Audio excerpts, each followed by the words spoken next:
Lideramos el camino de la opinión pública y buscamos que la cultura del debate alcance consensos y soluciones a los problemas de nuestro país.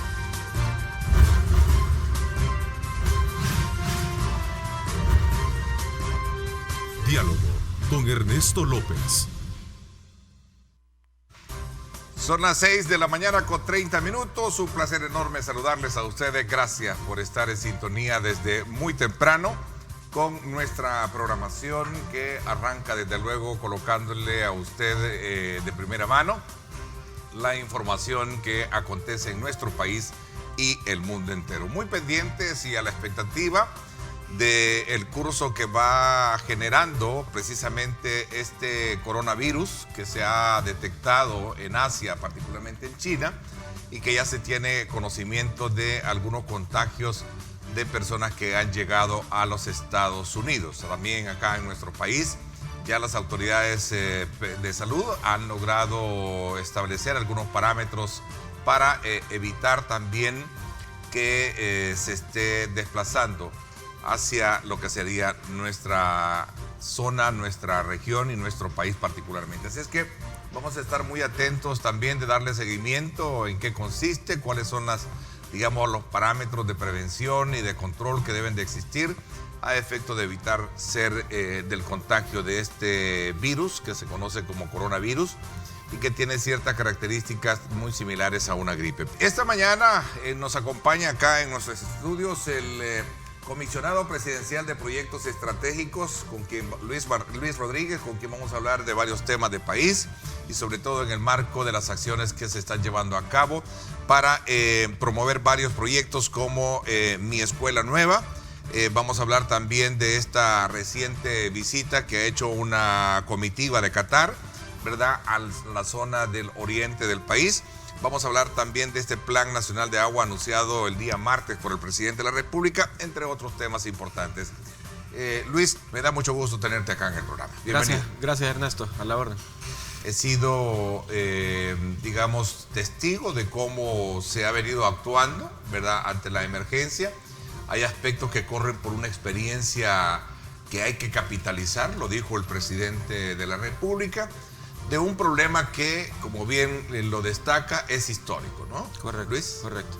Bueno, el presidente ve en general la visión de gobierno y lo hemos dicho en otro tipo de situaciones, tanto en temas complicados como este, así como en otros que son más de índole de oportunidad, que vamos en dos vías. Por un lado, resolver urgencias y necesidades, y por otro lado, ir creando condiciones para futuro. En este sentido muy puntual, el presidente lanza a bien el Plan Nacional de Agua visto en dos vías. Por un lado, una serie de acciones que permitan poco a poco ir solucionando problemas históricos que son de índole más inmediata, y por otro lado crear una plataforma estratégica donde entran este tipo de componentes y otros que son de índole más estructural. Aprovecho, Luis, el día de ayer creo que estuviste con una comitiva en el oriente del país de Qatar con el propósito de abordar el futuro aeropuerto de la zona de Oriente. Un proyecto que irá, entiendo, acompañado de una serie de iniciativas para salir adelante con esta propuesta que fue parte de la campaña electoral, por cierto. Sí, de hecho, en la gira en Qatar tuvimos la oportunidad con Federico Anliker de reunirnos con quien sería el ministro de Infraestructuras en Qatar. Se tocó el tema de puertos y aeropuertos, sobre todo. Ellos expresaron un especial énfasis en enviar equipos técnicos para revisar la infraestructura portuaria y la visión que nosotros teníamos como país al respecto de esto. Se cumple, viene antier la visita, es Neville Brissett de Q Terminals, el CEO de Q Terminals, que operan, son los entes operadores tanto en Qatar así como en varios países del mundo. Donde fuimos a hacer una visita inicial a la Unión el presidente de CEPA, digamos, presentó el plan que se... Bueno, primero presentó el estado del puerto y todos los aspectos potenciales que nosotros estamos incluyendo dentro de la estrategia del puerto de la Unión, y tuvimos una serie de preguntas, respuestas y discusiones en positivo sobre cuál es la visión del gobierno respecto a la atracción a la inversión, por ejemplo, cuál es la visión del gobierno respecto a nuestra competitividad y qué rol nosotros queremos jugar en la región, cuál es la visión de gobierno respecto ahora a manejar una red de puertos y de redes de infraestructuras logísticas para conectar con la región y con el Atlántico, cuál es nuestra política y gobernanza alrededor de la administración de estas infraestructuras. Y la visita pues salió bastante satisfecha. Dentro de eso también se hizo un reconocimiento técnico, sobre todo en la zona de ferry, que es lo que CEPA está por inaugurar el día de mañana, que prácticamente ya es una infraestructura lista y también una infraestructura gubernamental, digamos, preparada para atender ya este tipo de iniciativas, donde hay un avance con Costa Rica bastante positivo. Ese fue uno de los temas que también se planteó con ellos. Es un tema, es un proyecto muy estratégico, el ferry, ¿no? Sí, donde también requieren el acompañamiento de la empresa privada o el socializar las cosas con la empresa privada. Definitivamente la relación ha cambiado, se han levantado diferentes estudios, encuestas, etcétera, donde se mide el clima de inversión, etcétera, y definitivamente el asunto ha cambiado. Incluso con los países agregados comerciales de las embajadas, etcétera, estamos teniendo unas reuniones constantes con inversionistas. ¿Cuál es el estatus ya para finalizar un poco esta conversación contigo, cuál es el estatus que tiene digamos, la negociación, el proceso para el tema del tren del Pacífico? Cuéntame un poquito. En eso estamos ahorita en una etapa segmentada en dos cosas. Estamos por pasar a la factibilidad, y dentro de la prefactibilidad hay dos elementos que se están evaluando. Uno, digamos, todo el tema de la data y conclusiones que se han sacado, y dos, todo lo que es el producto final, que son términos de referencia para pasar a la factibilidad, y se están haciendo una serie de revisiones, tanto técnicas como legales, para que evidentemente eso quede lo más completo posible. Ahí está el banco, está CEPA, están unos equipos nuestros, y lo que se espera a partir de eso, pues lo más pronto posible. Se está trabajando en el tema de costo financiero, ¿sí? Eso te lo da la factibilidad. Quizás un poco para retomar el asunto, la prefactibilidad hace un análisis de las condiciones que tiene el país para poder realizar un proyecto como esto. Si no tenés condiciones, eso te dice, mira, no estás apto para. Si tenés condiciones, pues te dice, ok, estos son tus puertos, estos son los proyectos que tenés, así está funcionando el mercado, las necesidades y potenciales. Cuando tú pasas a una factibilidad, ya entra a detalles y te va determinando las rutas, las fases, los impactos económicos ya mucho más puntuales, el tipo de tren que recomiendan utilizar, el perfil de la empresa que se recomienda también utilizar para esto, la estructura financiera que se debe trabajar para poder financiarlo, y la estructura financiera para que el asunto sea rentable. Es decir, ya te entrega un documento lo suficientemente detallado para que se pase a una siguiente etapa, que ya es un diseño y construcción. Ok, Luis, quiero agradecerte que nos hayas permitido actualizarnos con estos temas. Gracias. Sigo creyendo que hablar de la economía en el país debe de ser un punto prioritario para poder subsanar todos aquellos problemas que históricamente han estado permeando y golpeando fuertemente a la familia, ¿no? Te agradezco muchísimo que nos hayas acompañado hoy, y vamos a estar muy atentos, desde luego, a conocer el curso que lleva todos estos procesos de inversión en el oriente, el tren del Pacífico, el ferry, ¿verdad? Y también el programa de Tu Nueva Escuela, que no hablamos precisamente para... Sí, bueno, eso solo en resumen, ya el diseño está listo, el sistema constructivo está ya definido, ya se está estructurando la parte educativa complementaria, que no es tocar el sistema educativo. Aprovecho en esta oportunidad de darle la más cordial bienvenida a la presidenta de la Comisión de Medio Ambiente, la diputada del Partido Arena, Marta Evelyn Batres. Gracias por acompañarnos, Marta Evelyn. Buenos días, Ernesto. Gracias a ti por la invitación. Un saludo a quienes nos sintonizan a esta hora de la mañana y un gusto poder compartir aquí con el ingeniero. Al ingeniero Juan Guillermo Umaña, expresidente de la Asociación de Ingenieros y Arquitectos, ¿verdad? También, ¿no? Sí. Y actualmente vicepresidente técnico de la Asociación Interamericana de Ingeniería Sanitaria y Ambiental. Bienvenido, ingeniero. Qué gusto saludarlo. Gracias, Ernesto, por la invitación y buenos días a todos los que nos reciben en sus hogares. Cuando nosotros vemos el presupuesto de ANDA, incluso en este presupuesto que se ha votado, bueno, vemos cantidades de dinero, pero ¿qué es lo que ocurre? Los salvadoreños, y si usted se recuerda, desde el 2015, en octubre del 2015, se dio un incremento injustificado en las tarifas del agua. Incrementó hasta el 300%, Ernesto, en las facturas. Esto le permitió a ANDA ingresos que, según la calificadora de riesgo, iba hasta $5 millones mensuales extra de su presupuesto.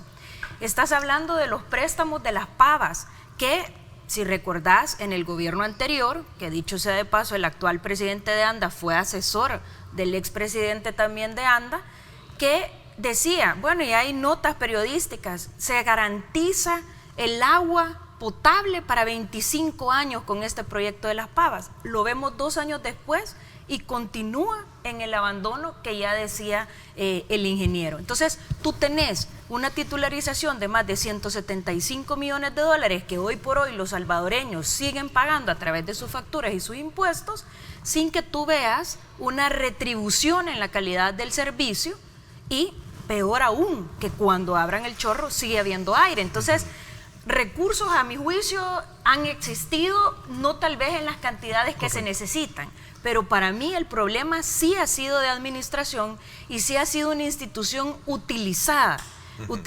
lastimosamente en un recurso tan esencial para el ser humano que no se vale. Y eso, yo lo debo decir también, no viene de ahorita ni de gobierno, eso viene históricamente, pero que a medida fue pasando el tiempo, eso se fue agudizando muchísimo más, y que cuando tú llegas ahorita, te lo digo porque yo lo he cuestionado y le he preguntado que a dónde está el dinero, ¿verdad? Pues no sabemos. Claro. Entonces, cuando tú querés hacer mano de eso, busca justicia, pero para los usuarios que no tienen el servicio. Ponía en ese contexto de realidades de cómo la historia ha mermado, ha permeado, ha golpeado fuertemente esta institución, desde los escandalosos casos de corrupción. Bueno, durante una administración del Partido Arena tenemos el caso del ingeniero Perla, por ejemplo, ¿no? Donde se conocieron de esos abusos. Y así subsiguientemente de otros, ¿no? De las otras nuevas administraciones que vinieron para acá. ¿Verdad? Yo creo que también es de plantear la idoneidad de los cargos estos. Realmente hasta la ley dice cuál es el perfil que deben de tener cada una de estas personas. Y esto es a nivel de todo el gobierno, ¿verdad? Siempre se habla de esa parte, pero no se llega al fondo. Y verdaderamente la falta de administración, a pesar, y la falta de planificación, porque los fondos solo salen para cuando ya está arruinado todo. Es decir, no hay mantenimiento, la palabra mantenimiento no existe en el diccionario del salvadoreño, ¿no? Tenemos un mal común los salvadoreños, no en este caso, en todo, que somos bomberos. Claro. Correcto. Apagafuegos. Yo recuerdo, tenemos un problema y vamos a apagarlo, ¿no? Mira, la planta esta de Las Pavas, habían 3 alternativas. Una, hacer galería filtrante, la otra sacar el agua del Ilopango y la otra el río Lempa. Se escogió la peor, la del río Lempa, en el sentido de que necesita bombeo, mantenimientos carísimos y la situación de la bocatoma fue mal planteado. Eso viene de la administración Funes, si no me equivoco. No, fíjate que fue en 1988, con Duarte, que se consiguieron los fondos para hacer Las Pavas. Se tardó, desde allá se construyó Las Pavas hasta el 92. En 1993, en enero de 1993 se inauguró la planta. Y exactamente, lo que pasa es que tenemos poca memoria, al inaugurarse encontramos olor y sabor en el agua. A mí se me vino, yo trabajaba en el Ministerio de Salud en esa época y el sabor y el olor era exactamente de las algas. Se hicieron estudios, se guardaron, nadie los conoció, vinieron técnicos de OPS en el Ministerio de Salud y se ocultó la verdad. ¿Cuál fue la solución? Diluir el agua para disminuir el problema de sabor y olor. Desde 1993. Llega la otra administración y ¿qué es lo que hace? Se da cuenta, bueno, todo ingeniero cuando planificamos este tipo de obras se hace primero un proyecto piloto, una planta pequeñita que te diga cuáles son las características del agua que vas a tratar y poder hacer todos los arreglos.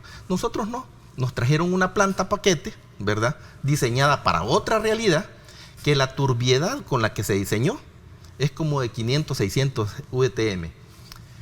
Y en el periodo lluvioso alcanza 3000, o sea, supera 5 veces la turbiedad y una planta que no está preparada para eso. Luego tenemos las algas que crecen en el lago de Huija, un lago de 42 kilómetros cuadrados, 42-45 kilómetros cuadrados, que recibe el agua de 3 ríos que están en Guatemala. Sí. Con las ciudades de Guatemala, de allá, grandes, que descargan sus aguas crudas. Llevamos un montón de nutrientes al lago y crece desproporcionadamente el alga. Nuestro río de desagüe, donde está nuestra represa hidroeléctrica Guajoyo, sale todo el agua del lago y se une con el río Lempa.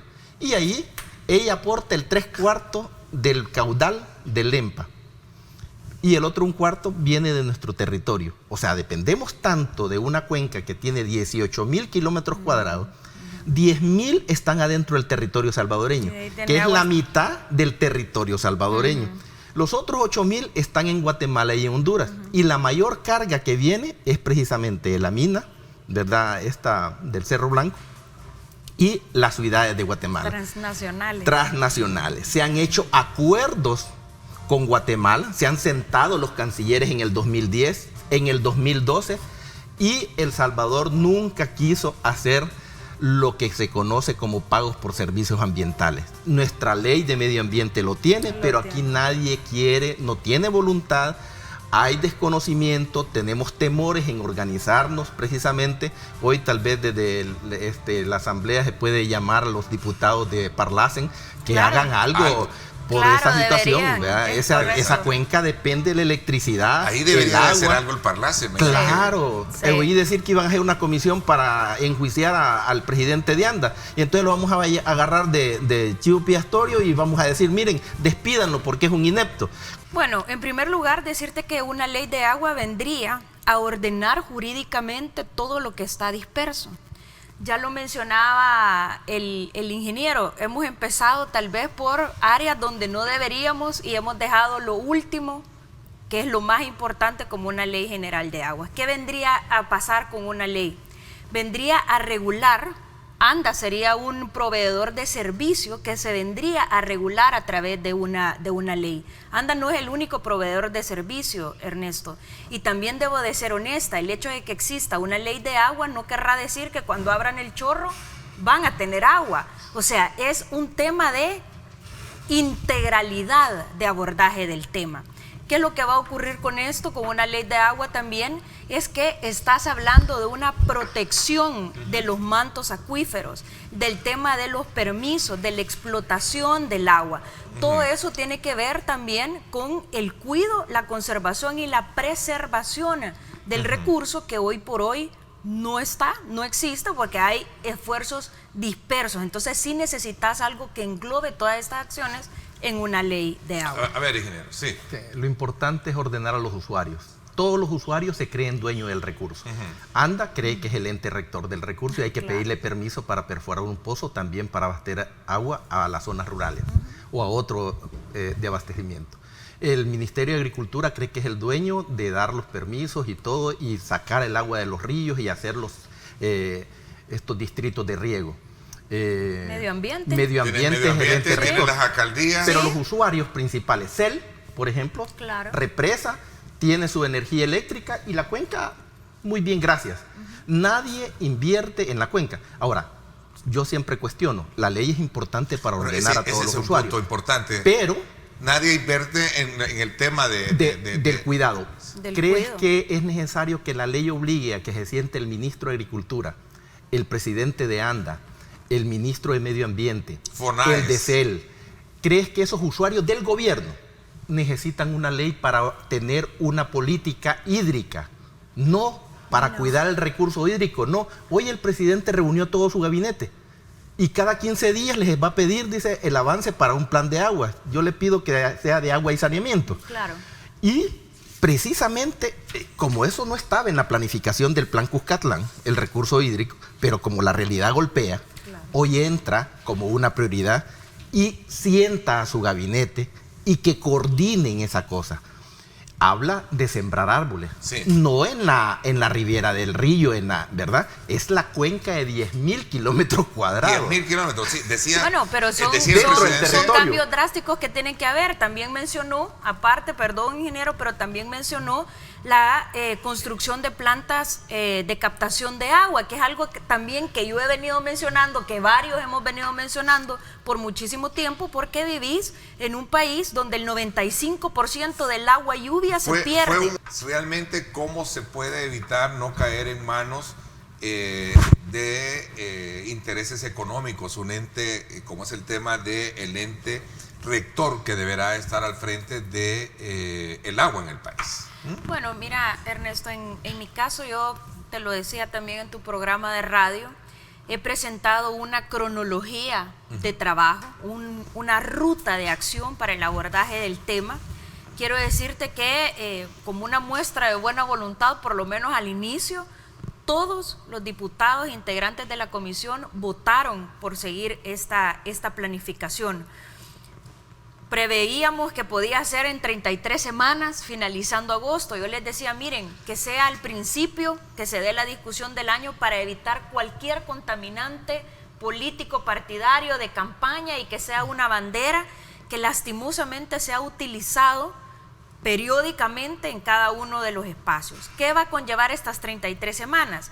Yo lo dividía en dos, Ernesto, por lo mismo que tú decías. En una parte técnica, donde puedes estar hablando del objeto de la ley, el ámbito de aplicación, los principios y definiciones, el tema de cuencas y zonas hidrográficas, la planificación hídrica. Son temas que son bastante técnicos, y inspecciones y vigilancia de infracciones y sanciones, procedimientos, pero hay una parte que se vuelve en cierta manera una discusión política, sin descuidar lo técnico, pero en cierta manera política, y es el tema de la gobernanza del agua. Entonces yo hacía la separación de esto porque precisamente eso nos va a llevar a una mayor discusión. Estás hablando de la conformación de la junta directiva, de los requisitos e inhabilidades de aquellos que vayan a formar parte de la junta directiva, de las tasas, de las sanciones, de los permisos, que son elementos eminentemente políticos que nos pueden llevar a una discusión. ¿Qué es lo que ocurre aquí? Que hemos puesto en un plano de igualdad, porque vamos a volver a empezar de cero la discusión de la ley de agua, a pesar de 13 años y que se ha avanzado, se ha retrocedido. Bueno, vamos a empezar de cero. De 14 anteproyectos, creo que 11. Yo le decía que era de 25 años, porque eso data de los años 90. Sí, él me contaba que viene desde los años 90, que yo ni soñaba con ser diputada en realidad.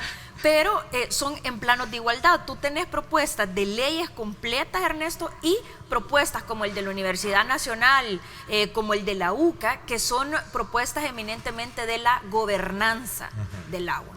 Entonces, pero cuando tú haces, que lo he separado por temas, ves que hay más cosas que nos unen que factores que nos desunen. Entonces eso nos permite podernos comprometer con la población para hacer una discusión efectiva y que en realidad logremos tener el objetivo deseado, que es una ley de agua. En primer lugar, que ponga al centro de la discusión al ser humano, lo que hemos estado hablando, el derecho humano al agua, el bien, que es un bien de uso público, y que no se preste a acciones que puedan llevar a confundir a la población, sino que la gente nos juzgue a la hora de poder estar discutiendo la ley. Tú dices, Marta Evelyn, tú dices que el agua no se puede privatizar. Ingeniero, ¿se puede privatizar el agua? La situación es que es un recurso, es un bien común, es un bien común. Y hablar del recurso hídrico en general es la Ley General de Agua. Yo insisto, por favor, hagamos ya paralelamente, ya existen también anteproyectos desde hace más de 15 años, el de agua y saneamiento, porque la gente va a creer que la Ley General de Agua le va a resolver el problema del agua potable y no tenemos la rectoría del agua y saneamiento. Y no en la Ley General traten de meterle reglamentos y hasta quieren hacer una dirección y lo minimizan el problema del agua y saneamiento. Dentro es un subsector que necesita una ley robusta, un ente rector. Dejémosle que los funcionarios sean los del gobierno de turno, pueda manejar el ente rector. Esta es una rectoría que le corresponde precisamente al Estado. Pero pongámosle anclas y llevemos un consejo a participar del sector privado. Y el sector privado no necesariamente de los intereses económicos. Me refiero a las gremiales de profesionales, me refiero a las ONG, ¿sí? A la academia, ¿verdad? Para que ese equipo técnico, un consejo técnico, un consejo ciudadano y un ente rector. La UCA ha hecho un planteamiento precisamente con ese modelo, en donde participemos todos, pero que la rectoría no la podemos dejar de que démosle 4 votos a la NET, y entonces venimos y ponemos 2 no sé cuántos y hacen una situación para tener un poder del recurso. No se trata precisamente de distribuir y dar cánones y condiciones de agua, es de administrarlo, es de cuidarla. Sí, hay que invertir para cuidarla. De preservar el agua. Y todo lo que cobremos tiene que ir una parte a la conservación de estas cuencas. A la educación. A la educación. Entonces, toda esa situación tiene que ser planificada. Lo que pidamos es idoneidad en esos cargos. Recuerdo cuando a Panamá se le iba a devolver el canal de Panamá, los mismos panameños no creían que lo iban a poder administrar. ¿Qué hicieron? Hicieron unos perfiles de profesionales. Eso es intocable, ¿sí? No es el amigo, no es el hermano, no es el familiar, ¿vean? No es la esposa. Es precisamente el que tiene la idoneidad. Y le permitan, por una vez por todas, a los técnicos hablar. El Ministerio de Salud tiene profesionales ahí en biología, microbiología, en el laboratorio de calidad de agua. No conocemos. Todo lo que hacen es top secret por este problema que tenemos. Nos vamos a ANDA y ahí existen los ingenieros químicos, los biólogos y todo, pero no pueden hablar. Habla el político, ¿verdad?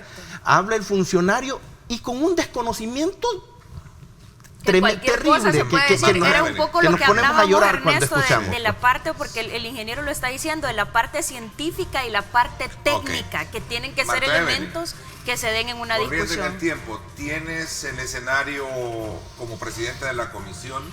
¿Tienes el escenario adecuado para entrar en una discusión seria?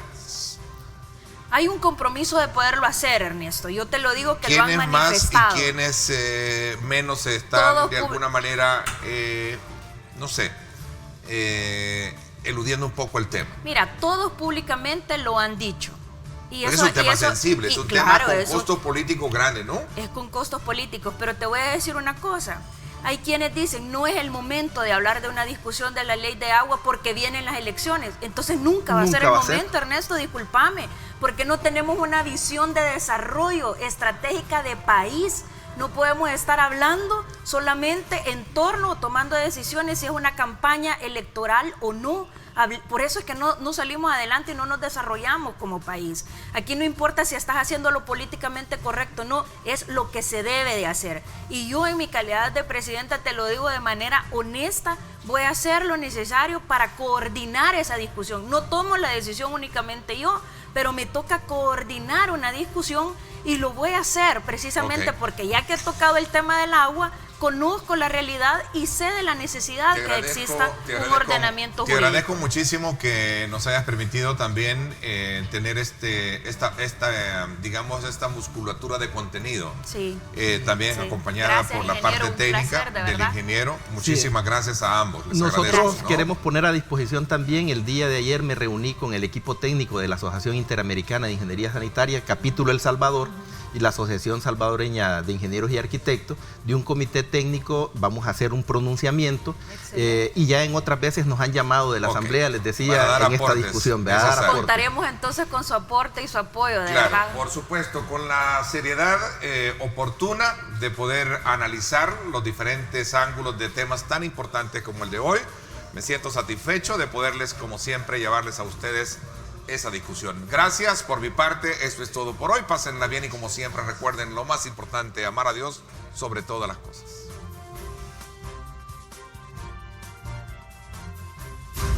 Lideramos el camino de la opinión pública y buscamos que la cultura del debate alcance consensos y soluciones a los problemas de nuestro país.